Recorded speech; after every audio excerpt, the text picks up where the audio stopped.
Hey everyone, Rebecca Bullen here with another miracle story from Mission Moroto. This one is about one of our older boys, Angel, who's about to graduate our program.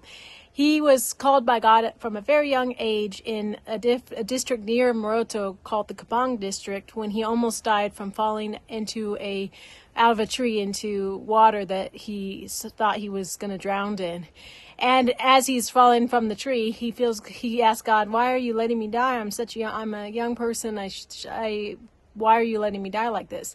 And he felt God tell him, "Well, if you surrender to me, I will save you." So he did. And after that, through bizarre circumstances, he had to run away from his family for fear of his life. And he ended up hiding out in a schoolyard, and the teachers said, "Well, if you go to school, we will feed you and we'll keep you here." So he did. And then through another bizarre circumstances, his story is very interesting, crazy. He was brought to Moroto to go to high school. And that's how he ended up at Mission Moroto, because he met Bill, who promised to send him to school. But because Bill left because he was sick, the people that were in charge of the place that before I came didn't send him to school directly. They made him work like a slave, basically. They made him make bed sheets. They made him sew bed sheets. They made him be the night guard. Keep promising they were going to send him to school, but they never did. And then finally, right before I came to take over the place, they finally sent him to school because he said he was going to tell the donors and things that they weren't fulfilling the promises Bill made to him.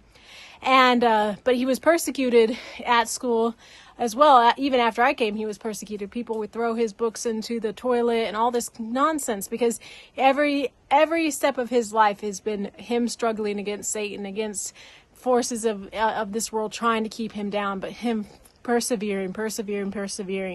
So finally he was able, through your guys' help and God's grace, he was finally able to finish high school, and now he's in agricultural school. But before he could go to agricultural school, he had to get these certain documents from the government. And as you know, it's almost impossible to get anything done here in Uganda when it comes to the government, or documents for that matter. And so for a year and a half, he just remained at home with me because I couldn't send him to school because he didn't have his documents. So I asked him if he would mind helping out, I trained him as my manager. And so last year when I was able to come home to visit, it was because he was there, because he has such a tender heart. He's so good with the kids. He's so amazing as a pastor. He has 2 churches now that he planted with our other pastor boys.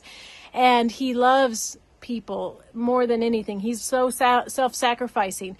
And so I felt comfortable, because he's very honest too, I felt comfortable leaving him in charge when I came home to the U.S.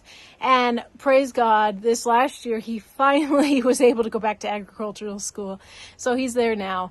But one of the things I wanted to say about his story is, when I first came here to Uganda, I was utterly shocked and horrified by the way the people that were left in charge, the managers that were left in charge when Bill left and died, were running the place. They were literally treating those older kids like they're slaves. They would promise them things, but they wouldn't give them to them unless they did all this kind of work, and they wouldn't give them the proper food. So the boys actually hunted rats up in the mountains near us to feed themselves because they were starving. And so when I came, I started to treat them the way they were supposed to be treated, and they never experienced that before. So they were always nervous about coming and telling me things, and they didn't want to tell me the important things or come and ask for anything, because they felt like I was going to treat them the way they had been treated. But I kept trying to tell them, you guys, your lives are important to God. You guys, there's no person, or just because it's skin color or education or age or gender, does not make you more or less important to God. And God is the one who gives us our identity and who we are. So if you look to him, he will elevate you if you live up to his standards, if you are honest, if you don't cheat people and act the way you've seen people in authority around here act.